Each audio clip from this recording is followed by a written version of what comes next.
Hello and welcome to another episode of Do Not Fade This podcast. My name is Joshua Riemer. I'm joined by none other than the man, the myth, the legend, Jared Block. And Jared, we are back for another MLB preview podcast. This time we take on the AL West division. Jared, how are you doing? And how are you feeling to be talking baseball again? Feels good. We're about halfway through these division previews, so we're getting into we got the Central out of the way, I guess you can say it that way, because now we're starting to get into the coasts and the power divisions, and this one's going to be a fun one to talk about. There's basically gridlock for the majority of this division, and excited to see who comes out of it. So last year we saw Seattle come out on top, and I think it's kind of just up for grabs from a lot of these teams here in this division. Yeah, should be really fun to talk about the division overall. Definitely excited to talk about the Mariners. Obviously lost in the ALCS to Toronto. And we have some other teams in the division that definitely made some big moves. So definitely excited to talk about it all. If you're ready, I'm ready. We can get into it and we can start off with our first segment. Yeah, let's get into it, man. All right, first segment, headlines from the offseason, talking about some of the biggest things that happened in the division, and it feels like the best one to start it off with is Mariners lock in the crown, or did they? Definitely a big offseason for this Mariners team. They get Brendan Donovan. They re-sign Josh Naylor. They're hoping to stay at that elite level. What do you think about what the Mariners did overall? And do you think it was enough to return to the ALCS and hopefully get the better of whoever they face off against? Yeah, I do think it's enough. I think we'll reflect upon this offseason in high regard. They went out and did the thing. Got Brendan Donovan. That's late too. I think that was a huge move at that point of the offseason. From there, we had some concerns in previous years of is Julio gonna be is he the guy in Seattle with the emergence of Cal Raleigh? Turns out, yes, that is the answer in terms of the postseason play. Now, can you just do it at the early part of the regular season? I do think Brendan Donovan being up there in the lead spot is tremendous security for a lot of the guys in this roster. I loved the Josh Naylor move when it happened. You had some bottom of the lineup concerns, though I do think that another year of Cole Young experience, maybe we see some prospects evolve here in the middle infield. Overall, I think that, look, it's just one of the best starting rotations in the league. We'll get to that when we get there. Getting Brendan Donovan was kind of just like the needle mover, and it puts them right in position to go right back there. Yeah, it definitely puts them in a good spot. You obviously add to what Cal Raleigh brings to the team and Julio Rodriguez, and you add Donovan to that, and then you have this great rotation already. It's hard not to love what the Mariners bring to the table overall. Definitely like the offseason overall. I think re-signing Naylor is a good thing, and I think the Donovan trade will end up being good for them. We'll end up seeing. But all right, you ready to move on to the next headline? Yep. All right, Astros Reload. Obviously, losing Framber Valdez has to be a big deal, right? This is another. It seems like every year we have one other big piece leave this team, another big piece, another big piece. But they reload, right? They end up getting Amai, who is a 3-year deal for a Japanese player, and then Mike Burrows, as well as the guy they added to the rotation. That should overall make this rotation better. What do you think? It should, right? Getting Mike Burrows there is very, very positive. We talked about him on the NL Central show. With that said, again, I think that this team is in clear second tier behind Seattle. Will the record be closer than what I think that the parity is between the two? Probably, because they did still win 87 games and barely missed the postseason last year. And the futures that DraftKings has make things really, really close. Seattle's plus 100 to win the division. The Astros are plus 250. But at the end of the day, we'll go into it more. Pound for pound, rotation-wise, defense, offensive lineup, it's very clear that Seattle's the better team on paper, though. Will it come out that way in the numbers? I guess we'll see. Yes, we will see, hopefully. Last headline is A's build for Vegas future here. Obviously not doing a whole lot, but big extensions, right? We already saw the extensions for Rooker and Butler. I think that was during the season last season or before the season, but we saw an extension for Tyler Soderstrom. We saw an extension for Jacob Wilson as well. That kind of, like, outside of Nick Kurtz, that's almost all of the young core here, which is pretty awesome to see. What do you think about the move? Like I said, like, we'll get to offseason acquisitions, and there isn't a lot to talk about here, but do you think it's the right move for them to extend everyone? Yeah, it's a very strong young core of hitters. Very promising. You could argue that it is the strongest young hitting core in baseball at their best, right? And I think that they did what they had to do. Long term, will these players look back and be like, oh, my man, I should have signed for more money in a shorter term? Maybe. But at the end of the day, they like what they got. Yeah, they certainly like what they've got. That's like almost 4 or 5 of these hitters in the lineup that are on the long-term deals now. Yeah. And I think that's a good thing, right? Like, I think like all these guys are elite level talents. If you get Nick Kurtz to agree to one too, I think that's really exciting. He's and next. I think it brings, next. He's hopefully next. And he definitely showed off a lot of upside last year. I am excited to see what he can do this year. All right, Jared, if you're ready, we can move over to off-season report cards. Yeah, let's do it. Let's do it. Let's start with the top of the division, and we will start with the Mariners. For those who don't know what we're doing, we're going through the acquisitions and departures of each team in the division and then giving them an A to F grade on how we think their offseason went. And like I said, we'll start with the Mariners here. Their offseason acquisitions were just re-signing Josh Naylor, getting Brendan Donovan in a 3-team trade with the Cardinals and Rays. They also added Rob Refsnyder. Mitch Garver was re-signed as well to a minor league deal. And some other small things in the bullpen, but not too much outside of that. Their offseason departures, though. They lost Eugenio Suarez, who ended up signing with the Reds. Jorge Polanco is gone. Harry Ford was traded to the Nationals. Caleb Ferguson and Gregory Santos are out of the bullpen, and then some other small trades as well. Give me your thoughts, A through F. What do you give the Mariners? Yeah, I mean, I think what you can do is you can look at the... Let's focus on the Suarez-Polanco side of things here, because you have a direct, I think, replacement, if not upgrade, with the Donovan stuff. That obviously, I do think, puts that in a positive light for them. Losing Suarez might suck from a home run perspective, but at the end of the day, you are giving a corner infielder prospect a shot. So we'll see what we got there. We'll talk more about the Colt Emerson, Cole Young stuff in the prospect section. I do think that you kind of had to move on from a couple of those bullpen arms at the end of the day, because that's kind of what cost you a chance at the World Series. So I get that from that angle. I'm not going to say it's an A, but I do think that they have positioned themselves very nicely to run it back. I'll give it a B+. Yeah, I definitely think it's a good offseason. Don't get me wrong. But on the other side of things, is there the pitching depth that you really want on this team at the end of the day? Maybe not. Like these are some guys with some injury histories that we have seen in the past. If some of these guys don't end up staying healthy, maybe you're a little bit concerned about not getting that pitching depth. Overall, I like Brendan Donovan. I definitely think he brings good stuff to the lineup. I think you needed that lefty bat that could end up being a contact hitter high up in the lineup. And I think overall the lineup should do well. Yeah, I'm going to give them a B- here. I don't think there's anything wrong with it other than maybe that pitching depth note, but I think Donovan is good, just not spectacular at the end of the day. And I don't know. I think the AL only gets tougher. Like, I think losing against Toronto in Game 7 is really tough. Maybe their division doesn't necessarily get all that much tougher, but overall the AL does get tougher.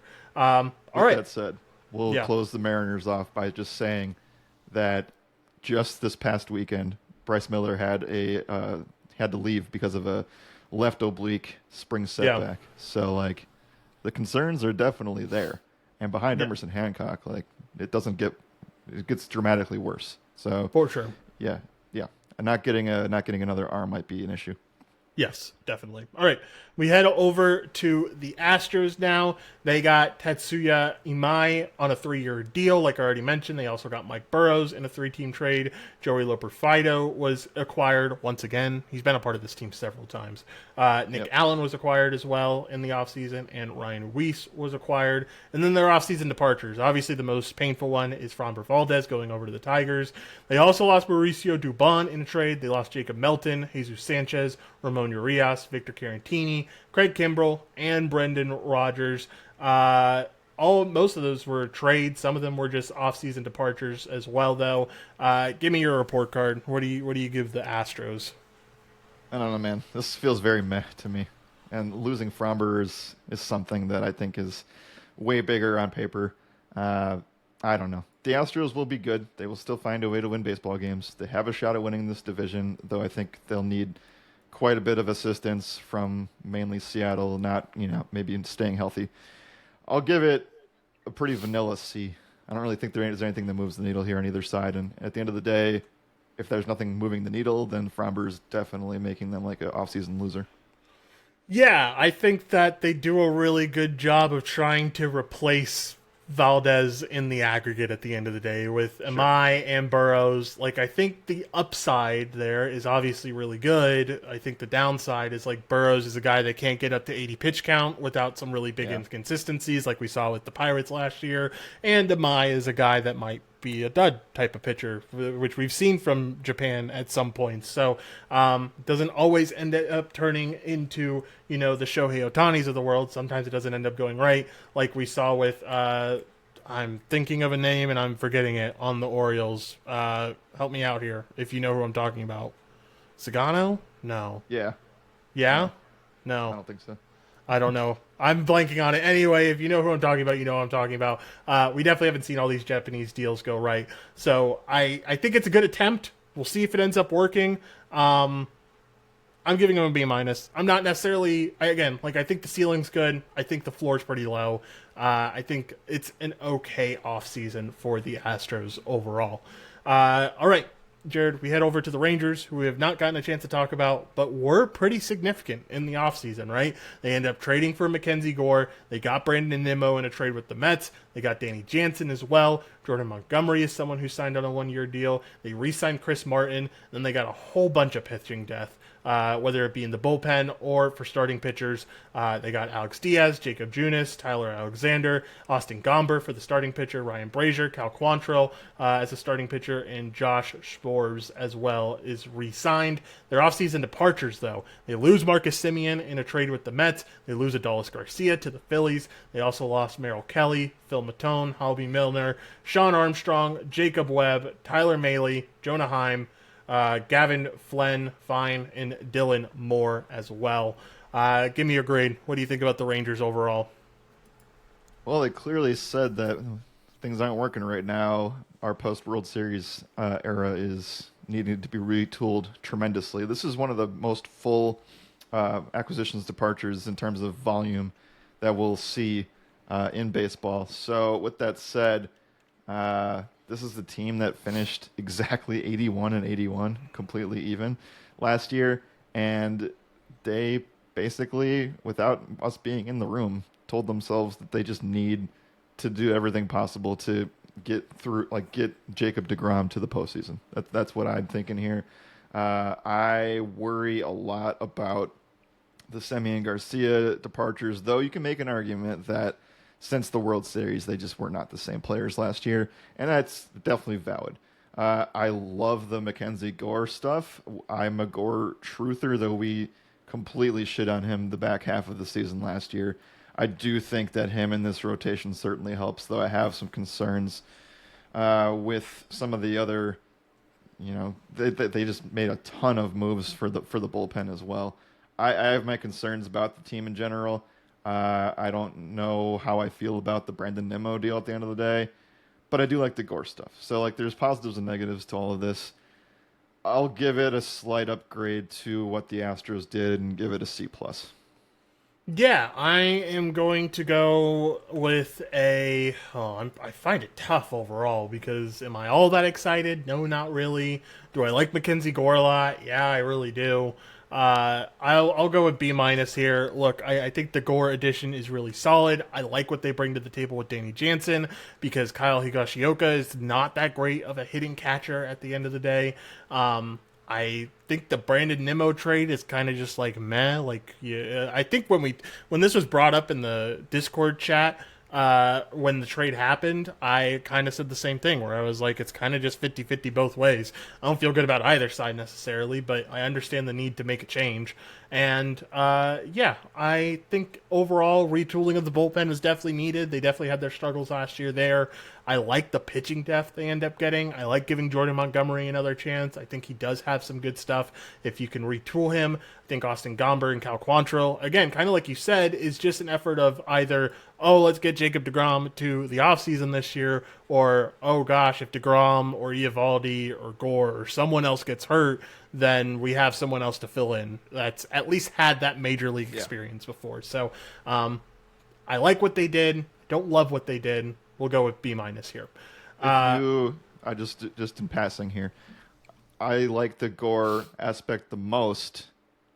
I know there's a lot, we got 162 games to go, but if you get to the wild card, you have a really good shot at winning small game series because of the DeGrom, Eovaldi, Gore back to back to back. So I like it from that angle. Pound for pound, though, this is the second best rotation in this division, right? Yeah, without a doubt. Yeah, without a doubt, so it is. Maybe we poo-pooed on this team a little bit. I think that's more so the volume of what the starting lineup looks like and the overhaul of that. Yeah, it's an interesting one. This Rangers team made a lot of moves, but like, what does it really mean? Guess we'll see. Yeah, I'm also like excited for to see more of these guys in the starting lineup, right? Like we get to see more Jake Berger in this lineup, we get to see more Evan Carter in this lineup, more Wyatt Langford. We saw a lot of stuff from Langford last year that shows that like he can be a really good hitter at the top of this lineup. Berger was kind of injured here and there last season. I think you'll see a lot of stuff from him in that 4 spot. It's it kind of feels for those, to be completely transparent with everyone, we just recorded the NL Central podcast like 30 minutes ago, and it feels incredibly similar to what we talked about with the Reds, where it's like, this ceiling's sky high, but like the floor is so low that it's hard to judge where they can actually be at. Okay. Next up is going to be the Athletics, and this is going to be incredibly short. They end up getting Jeff McNeil. They end up signing Aaron Savali, Mark Leiter, and Scott Barlow. That is all for offseason acquisitions. Offseason departures list is even shorter. They lose Sean Newcomb, and they lose J.J. Bleday. And that's about it for interesting stuff there. Give me your thoughts. Give me a grade. What do you think? There's a lot of stuff going on with the A's, man. Like, macro, you're looking at a team that doesn't even have a home yet. They're going to play a few games in Vegas this year. It's going to be against my Brewers for what it's worth. It's going to be fun. But, another season in Sacramento, and you see 3 teams that are clearly better than you in your division by a wide, like a good 10-plus wins. You're planning for 2030 and beyond. And they made no moves, hardly any moves, for starting pitching. Savali doesn't move the needle for me whatsoever on a 1-year deal. The offseason is essentially like we did nothing to change our pitching rotation, which is one of the worst in baseball. And we kind of cemented our future moving forward. So from that angle, that looks pretty good. But in terms of overall winning baseball games, they did really nothing to move the needle for me. So it'll be completely dependent on the growth of their prospects. I'll give it a D because I don't think that not addressing your starting pitching is tremendously bad here.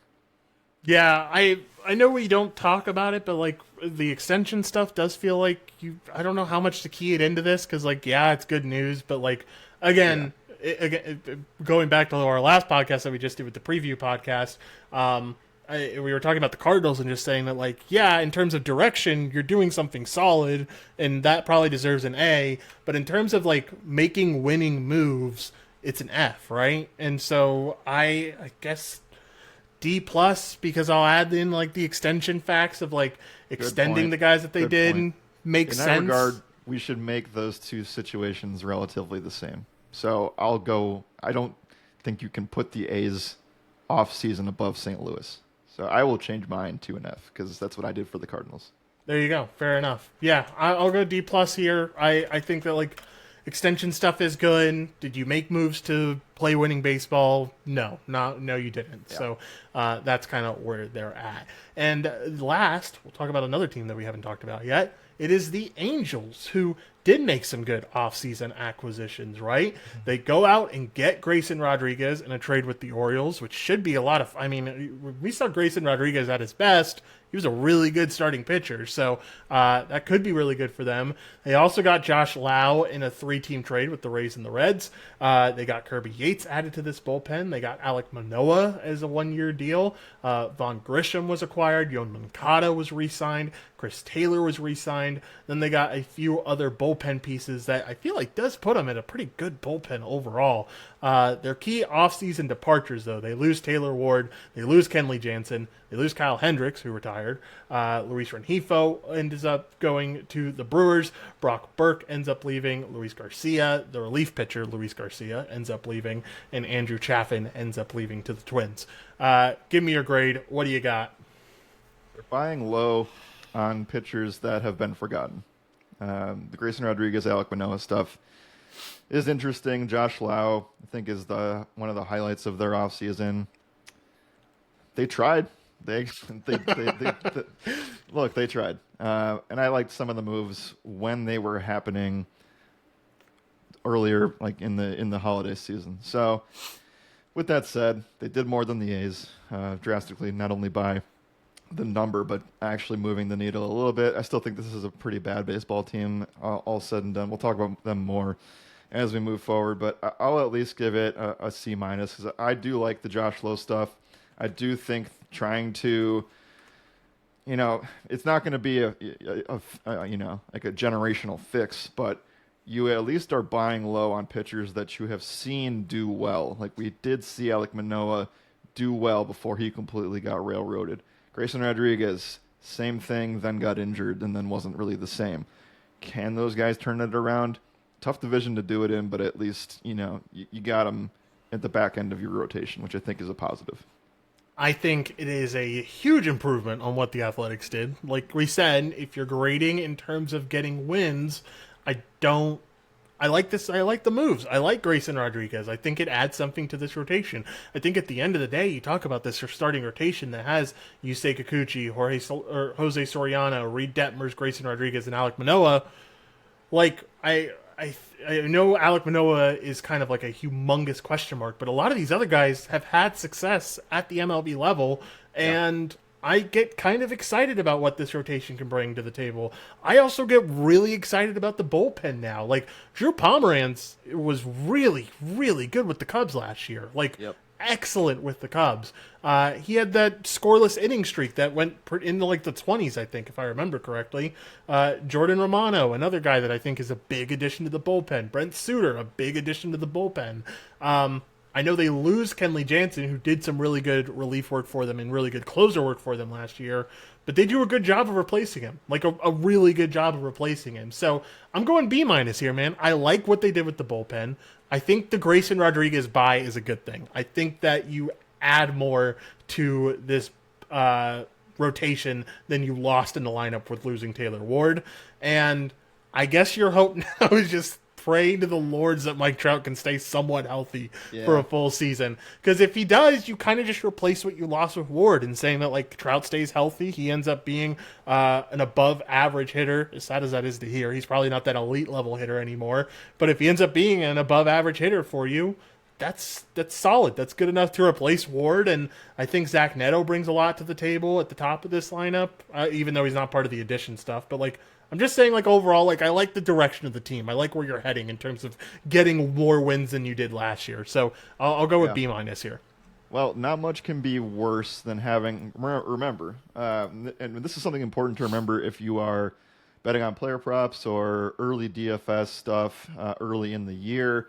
Obviously, the entire league and everybody in the DFS betting space needs to adjust for the first month of the year, but remember, this is a rotation that was rolling out Jack Kochanowicz, Caden Dana, Sam Aldegheri, Reed Detmers had lost it.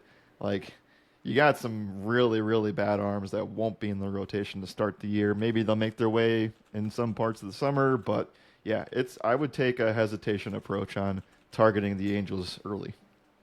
Yeah, for sure. All right. Anything else that you have for report cards?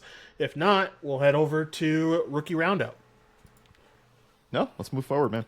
Let's move forward and head over to Rookie Roundup. Jared, this is where we talk about some of the top rookies in the division and talk about who we like in terms of those top potential prospects in the division.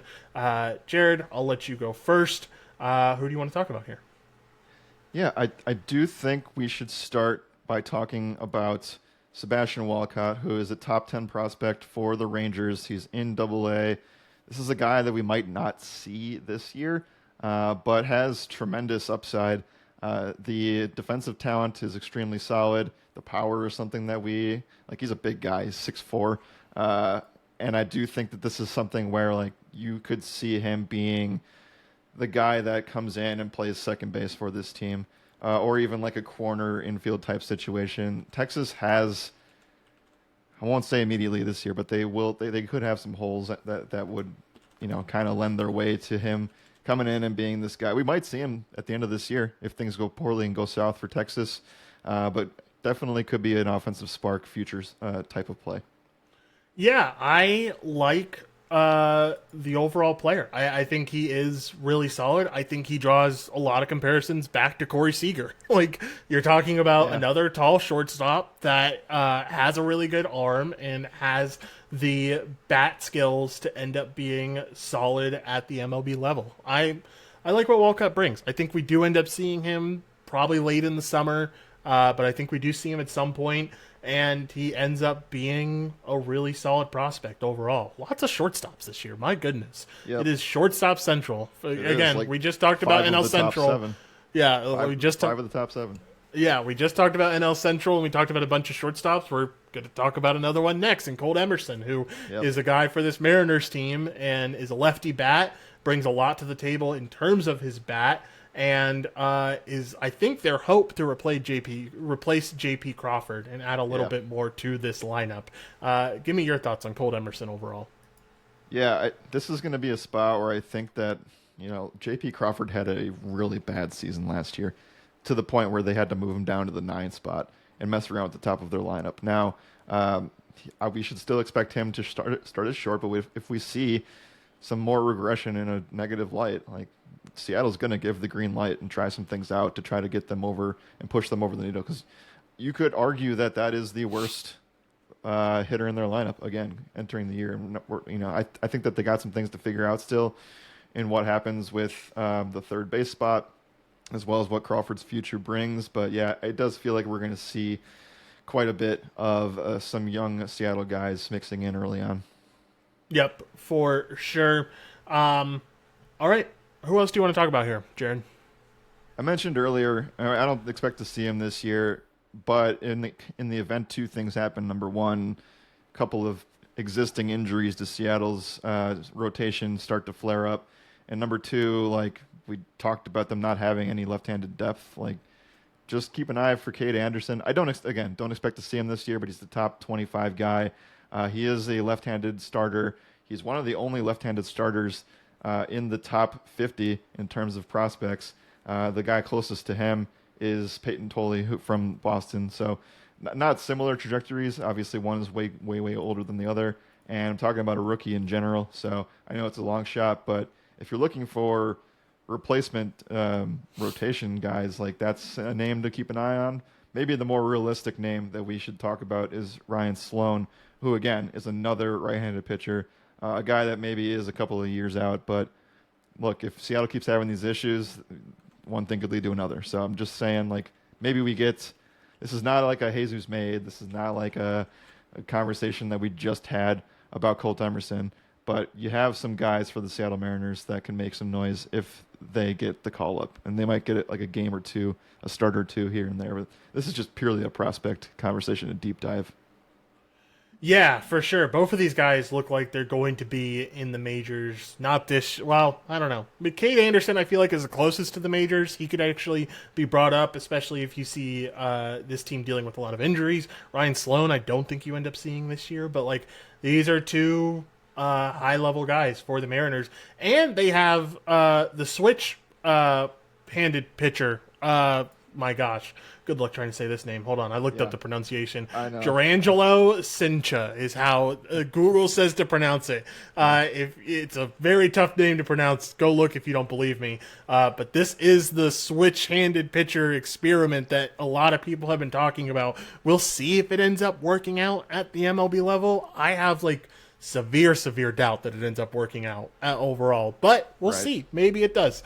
That's another guy at the pitching position that can help this Mariners team with a little bit of depth. And then I feel like we should talk about this guy just with the disclaimer that he won't be up this year. I would be floored if Leo DeVries finds his way up to the majors this year. Yeah. But this is the return that the Athletics got for Mason Miller from the Padres, and he has a lot of upside from the plate. He probably doesn't stick at shortstop, though that is his position right now. He probably ends up moving to second base or somewhere else.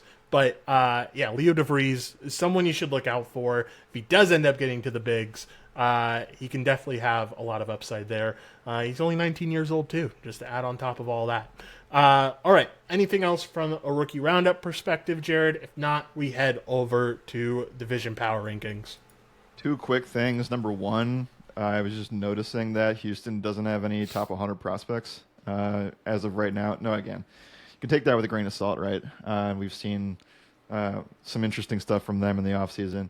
I want to also mention that we talked about the A's being one of the worst rotations in baseball, and that could lead to a potential jump for Gage Jump, who is a Southpaw AA guy. He's expected to make his debut this year, and it would make sense. It would be a classic for you to be on the podcast sometime in midsummer and say, this is a guy that's jumping from AA to the majors. They're giving him a chance because somebody either got hurt or the A's are just that bad in the rotation that they just need to go to somewhere. Nothing crazy, but certainly a guy that we could see. Certainly a guy we could see for sure. All right, let's head over to division power rankings. Jared, I'll let you go first. Who is going to be the bottom of the division? Oh, boy. This is a really tough one because you've kind of moved the needle for me a little bit. Hell yeah. In terms of what we could start to see. I think we have to seriously consider the Angels being out of the fifth spot. So when you're looking at offense, you can make cases that both the Angels and A's are relatively similar from a ceiling perspective. Now, I think that sometimes the floor for the Angels can get extremely scary if Trout's not in there and their strikeout rate is near 30% at times against right-handed pitching. You can say the same thing. The A's are extremely streaky. They can be the hottest team in baseball. They can be the coldest team in baseball. And you look at some of those guys, like Langeliers is certainly a hot-cold kind of hitter. Soderstrom can be a hot-cold hitter. We know that Lawrence Butler can be the streakiest hitter in the league as well as the unluckiest hitter in the league. So it'll come down to that for me. And I think that when you're looking pound for pound, who's the fifth place team? It's the team that has the worst rotation on paper, and it's the team that has the worst bullpen on paper. And then on top of that, maybe the worst pitcher ballpark on paper, right? Yeah. So you add all those things in there. I think that the fifth place team, while I love the core, I think it's the A's. Yeah, I also have the A's. I was hoping we were going to be different here. I'm glad I did push you on the Angels a little bit, though. Look, I think at the end of the day, what you can kind of say is that, what you have with the Angels rotation ends up being the same as what you have with the Athletics Athletics starting lineup, excuse me. And, they kind of crisscross, and then the deciding factor is which team has the better bullpen. I think that's very clearly the Angels right now. I like what the Angels did with this bullpen quite a bit. And so I think that can get them enough wins to end up being that fourth place team. I have the Athletics at fifth. Obviously, it's pretty simple that we both have Angels as our fourth. Well, first of all, Athletics over under 75.5 wins. I feel like you got to say under if we're going. Yeah, it's under. They finished with 76 last year. They made 0 attempts to get any better from a pitching perspective. We talked briefly about Jeff McNeil. I'm not even sure how much that even matters at the end of the day. So maybe a nice like captain type of guy in the clubhouse. But again, I think you got to take an under here. You could argue that this offense, can you say that they overachieved last year? I think you can kind of say that to a certain degree. And then they kind of fell off again. Yeah, I think that you're going under. There's just too much competition in this division for them to get 75 wins. Yeah, like I think you'll continue to see stretches where like this offense looks like the best in baseball, but I think those will be like 2 to 3 week stretches, and then we'll go back to saying, oh, this lineup has a lot of strikeouts, and it sometimes doesn't produce runs when they're outside of Sacramento. So there's definitely a lot of holes for this Athletics team that need to be fixed. Probably won't be fixed anytime soon. Like you said, they're not in a trajectory where they're going to be competing for the next few years. Next up, though, we have the Angels. They're going to be both of our fourth place teams. At least I'm assuming they're going to be both of our fourth place teams. Give me your over-under win total-wise for the Angels here. Yeah, DraftKings Sportsbook has this sitting at 70.5. I don't see many, look, they could still be a bad baseball team at the end of the day. They probably still finish well under 500, but they finished with 72 wins last year. And that, to me, we didn't even talk about this team outside of Neto and Shane for the majority of the summer into the fall. They were completely out of it in September. Still finishing with 72 wins. I'm taking the over of 70.5. I think they are pound for pound better than the A's. And I do think they can steal some wins from Texas and some of the others in this division. So, yeah, I'll go with the over. Though I do think it's more like 72 or 73 wins than it is 77. Yeah, I don't think this is a team that they're competing for the wild card or anything like that by any means. But I think that if you say they win 72 games last year and you improve this bullpen and replace Kachanowicz starts with Grayson Rodriguez starts, that's a net positive at the end of the day. Yep. So baseball is baseball. Things are going to happen. I've always heard one of my favorite things that I've heard about winning and losing in baseball is that every team wins 60 games, every team loses 60 games. It's about what you do with the rest of those games that actually matters. It's a good outlook. I think there's not division winning upside by any means, but a step in the right direction in terms of making moves to get wins. The Angels did what they needed to do. So obviously I've talked highly of them. They're over in my book for their win total. All right, third place. What do you got next, Jared? I'm going to maybe be shocked in terms of what I'm going to say here. I'm debating if I want to do it or not, because I think here's what I'm struggling with. I think that you can clearly say that Seattle's got the best roster of the remaining three teams, but I think it's a lot closer for Texas and Houston than maybe people would think it would be. There's also a world where things could go. I think the Texas Rangers, like we've said, for trying to compare podcasts and compare divisions, this is the AL West's version of the Cincinnati Reds. Very, very clearly. The ceiling is tremendous in terms of if Gore is an ace, if Eovaldi and DeGrom stay healthy, they can be aces, lights out. You can take some risks with Jack Leiter and Kumar Rocker, who have shown some upside, yet also some terrible stuff. The lineup has holes. It certainly does. What if, we haven't even mentioned his name, but Corey Seager can be an MVP, or else he can be a complete non-zero, if he gets hurt. So, yeah, floor is tremendously low, ceiling tremendously high. I'm going to be an optimist. I think that this is your second place team, and the Astros are my third place team. I will make the case, again, I do think that these two teams are relatively similar.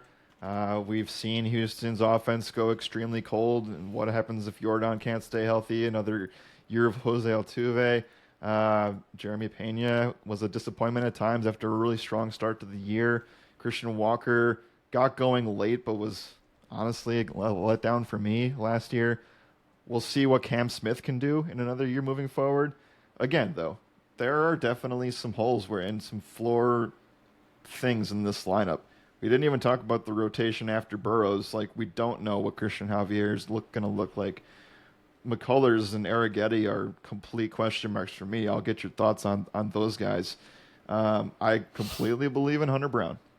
But from there, like, things kind of get a little shaky. What if Imai doesn't come out and produce like it was Sagano that you were trying to make the comparison to? I have question marks, and I think that Texas and Houston are way closer in comparison than talking about Houston and Seattle at the end of the day. And I just believe in the true upside of Texas. Could that really, really go the opposite direction? Absolutely. But for this conversation, I will have Houston number 3. Yeah, I will also have Houston at my number 3. This was another take where I was hoping we'd be a little bit different and I'd get to convince my point. But I think you're spot on. I think you're 100% right. So back to this rotation question, because you said you wanted to get my thoughts on it. I think Spencer Arrighetti is the second best arm in this rotation. I've been very firm in saying I do not like Christian Javier. I don't think he's that good of an MLB level pitcher. When he's on, but he's been off. He was off almost all of last year. And what can you feel confident about with Lance McCullers? Like, truly, I think at the MLB level, it's really hard to feel confident with just all the injuries he's dealt with and all the struggles he's had. Hunter Brown is obviously a really good piece, but like you said, this offense continues to get older. Jose Altuve, a year older. Yordan Alvarez, another year of dealing with injuries. Carlos Correa is a year older. Christian Walker is a year older. I hope Cam Smith brings something to the lineup. I hope we get to see what we thought he was going to be last year, because we were both very high on him, and he did not live up to those expectations. I have a lot of questions about this lineup overall. I have a lot of questions about the team overall. I don't think you can confidently say they're an 87-win team. So I'm firmly under on the Astros. It's very hard to convince me on this. I feel very confident that they go under 86.5. And I'm also a Yankees fan, so there's a little bit of hate here. I will always hate the Astros forever. I will say, this. So here's 2 things on the pitching, and then we can probably move on from Houston. Number 1, MLB is projecting them to have a 6-man rotation, and I think that has a lot to do with what we are talking about. We don't really know what Imai is going to do in terms of workload. We don't really know if Mike Burrows can go more than 5 innings. McCullers and Arrighetti are definitely guys that can be flip-flopped, or even you could see But at the end of the day, my second point is that this entire starting rotation right now, 1 through 6. No matter what order you put them in, they're all right-handed. And I think that that's going to be something that Seattle can take advantage of. Texas has the ability to take advantage of. You have some lefty powerhouses for the A's. Every team is positioned decently well to attack the bottom of this order. So if you are the A's and you have a matchup coming up for a 3-game series with Houston, and you're seeing that you get to face off against Javier, McCullers, Arrighetti back to back, you feel really good about your chances to win those ball games. So there's a couple things there. Maybe we see Colton Gordon replace McCullers or Arrighetti. He was very good for this team down the stretch last year. Look, I don't know. I don't know if this 6-man rotation thing's going to work. Just feels like there's quite a few holes here. Yeah, would certainly agree. We go to second place, which we both have said clearly belongs to this Rangers team. Just to go back to your comparison of them to the Reds, I think the difference is those Red starters, the Hunter Greens of the world, the Nick Lodolos, those guys haven't shown that they can do it for the full season, while DeGrom and Eovaldi have. They just have more experience, and they bring an elite level to this rotation. Eovaldi, I know people don't talk about him in this light, but in terms of limiting earned runs, he is one of the best pitchers in all of baseball, and it's hard to convince me off of that. And then you add Mackenzie Gore, who if we see early season Mackenzie Gore from last year, that's a really elite piece to add to this lineup. So, or add to this rotation, excuse me. And then the lineup kind of just has to get them by, which isn't a huge vote of confidence, but you hope that Corey Seager can play MVP level ball. You hope Langford can make strides. You hope Evan Carter can play a little bit better, and then you kind of go from there. And you hope Josh Young can play better as well. I just like overall more what the Rangers are doing compared to what the Astros are doing. Yeah. it seemed like a mess of a bottom of the order last year. Josh Smith being your leadoff guy probably wasn't the answer. Can Young and Berger stay healthy? Corey Seager's a huge question mark. Just goes back to our thing where like the sky is the limit here, and the floor is tremendously bad. Tremendously bad. There is a world. I will say there is a world where because we have to say both sides of this. Like, yes, I do think that they have wild card in their future in terms of their ceiling, but they also have a 70 win floor, and they could finish fourth or fifth in the division if things go poorly. Like, what happens if Seager gets hurt early? They lose one of their elite starters to an injury, and then they end up being a trade deadline kind of team. There's certainly a floor of that, and Jock Peterson being in this lineup makes me feel even worse about that floor because he was essentially a zero last year, if not a negative. So Yeah. it'll come down to everything clicking, health, everything goes right. Evan Carter takes a massive step forward. Wyatt Langford could be, an AL MVP candidate if everything goes tremendously correct. That's a long shot, but a nice futures play at a huge plus money. And then what do you get from Brandon Nimmo at the top, right? Like, I don't know. I'm still scratching my head on that one. But yeah, like, look, this team has tremendous ceiling, but tremendous floor on top of it. Yes, without a doubt. And we get to the number one team, who is clearly the Mariners for the both of us. Look, I think at the end of the day, what you could end up seeing is the Astros and the Rangers both in the low 80s with their wins, and you could just end up seeing the Mariners being in the mid 90s with their wins. Like, I think the Mariners did enough to stay on top of the division. I think they do improve with the Brendan Donovan deal. I think if the rotation stays healthy, the truly it's you could make the case for a 100-win team if the rotation stays healthy. Now, it's a big if. You have all these guys have had some sort of injury level at some point over the last couple of years, but I think that there's a good ceiling for this Mariners team, and the floor is not all that bad, right? Like, you have a floor where I feel like you can feel confident in them being at the bare minimum a high 80 wins team, and at the max you could see high 90s. So I like what the Mariners did in the offseason enough to where I can feel good about endorsing the Mariners to repeat here.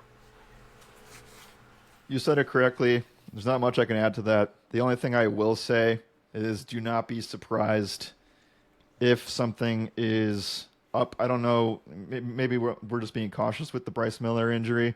But like you said, this team's question mark has been starting rotation health. And we should expect that. It's baseball. It's a long season. Things happen. And these guys have injury history.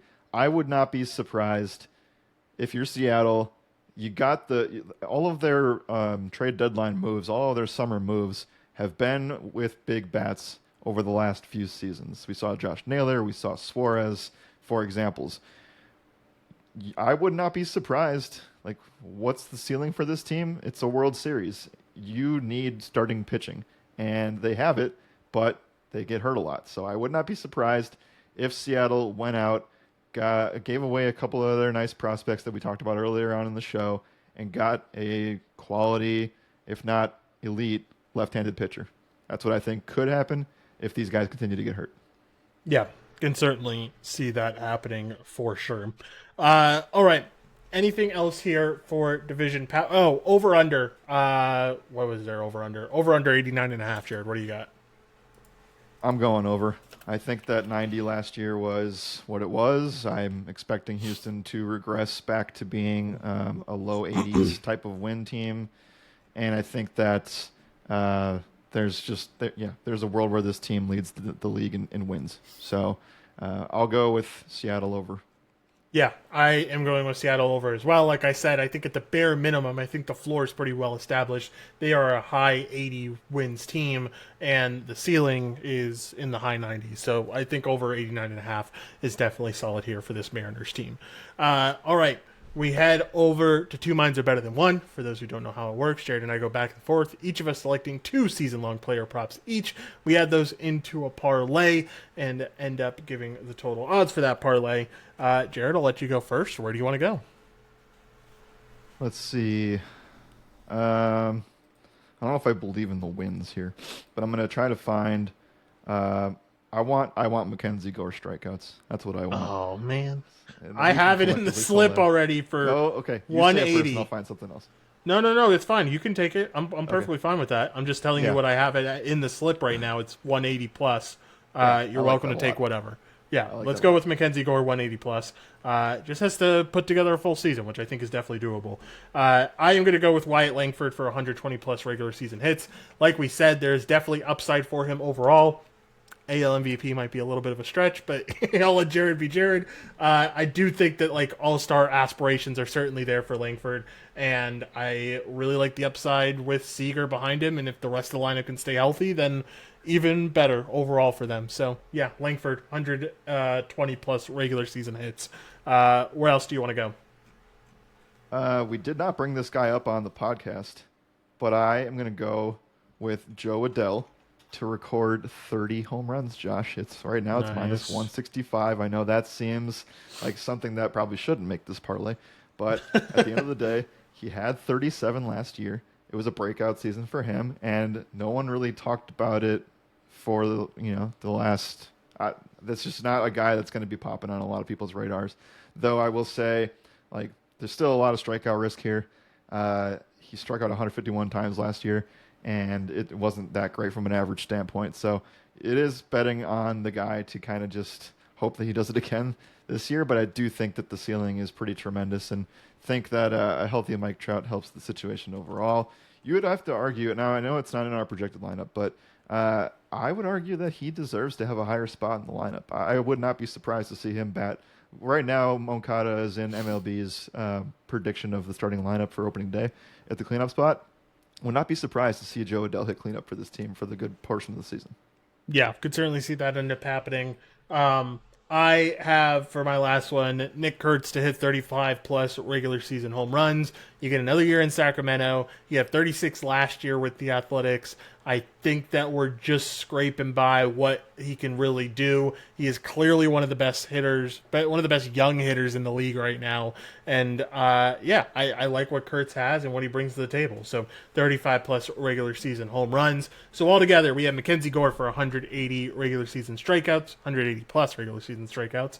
Langford for 120 plus regular season hits. Nick Kurtz for 35 plus regular season home runs, and Joe Adell for 30 plus regular season home runs. All together get you at plus 375, Jared. All right, let's get out of here, man. Give me your final thoughts of what you think about the AL West. Yeah, to quickly summarize what we kind of discussed here and where we're really betting high on some of these teams is like I do think that Houston's got a really question mark rotation after Hunter Brown. I think that when going up pound for pound against the Rangers in terms of their rotation, it's clearly Texas in that regard. We talked about the low ceiling or the high ceiling, low floor for the Rangers as well. And it does feel like this is Seattle's moment here, and it will kind of be fueled by like what happens with the health of their starting rotation and how they can get over the hump there. Because if you're looking pound for pound, we have not talked about the AL East yet. We will do so this week, and by the time this is out, those will be already recorded. But I think it's hard to say that Seattle's worse than Toronto on paper right now in terms of what that looks like. And I just feel like there's not too many American League teams that you can give a good conversation that they are better than Seattle. I think right now it's pretty clear that they are the chalk in the American League, right? Like there's maybe not necessarily like a chalk answer like the Dodgers, but it does feel like they have the best complete roster on paper, and it would be kind of foolish to say otherwise. No offense taken. A little bit of offense taken. I mean, the Yankees are odds-on favorites, but we'll talk. We have plenty of time to talk about it on Wednesday. It'll be a lot of fun. For those who don't know, it's getting recorded a couple days in the future here.